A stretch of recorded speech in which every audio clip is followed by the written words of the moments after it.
നിരീക്ഷിക്കുന്ന നാഥനുണ്ട്.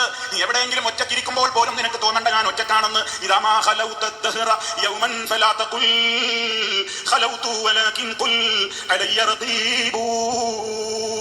ഇദാമാ ഖലൗത ദഹ്റ, നീ ഏതെങ്കിലും ഒരു കാലത്ത് ഏതെങ്കിലും ഒരു സ്ഥലത്ത് നീ ഒറ്റക്കാണെന്ന് നീ സങ്കല്പിച്ചോ. ആരാരും നിന്നെ നിയന്ത്രിക്കാനില്ല, കാണുന്നില്ല, കേൾക്കുന്നില്ല.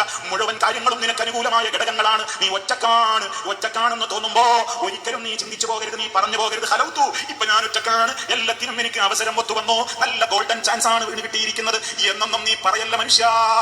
എത്ര വലിയ സ്വകാര്യതയുടെ നിമിഷത്തിലൂടെ നീ കടന്നു പോകുമ്പോഴും നീ നിന്റെ മനസ്സിനോട് പറയേണ്ടത് എന്താ? വലാകിൻ ഖുൽ അലയ്യ റഖീബു, സദാ നിരീക്ഷിച്ചു കൊണ്ടിരിക്കുന്ന റഖീബായ സമീആയ അലീമായ ബസീറായ റബ്ബ് എന്റെ കൂടെയുണ്ട്.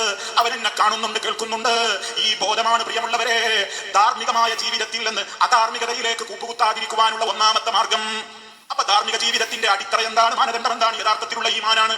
ഇനി സഹോദര, സമാധാനം കിട്ടാനും ഇത് മാത്രമേ വഴിയുള്ളൂ. എന്താ കാരണം? റബ്ബ് നിരീക്ഷിക്കുന്നുണ്ടെന്ന് വന്നാൽ പിന്നെ എനിക്ക് എന്തിനാണ് പരിഭവം?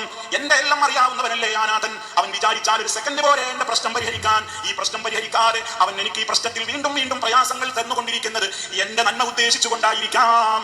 ബുദ്ധിയില്ലാത്ത വിവരമില്ലാത്ത എനിക്ക് തോന്നുകയാ ഇപ്പോൾ എനിക്ക് വാശി പിടിച്ചിട്ട്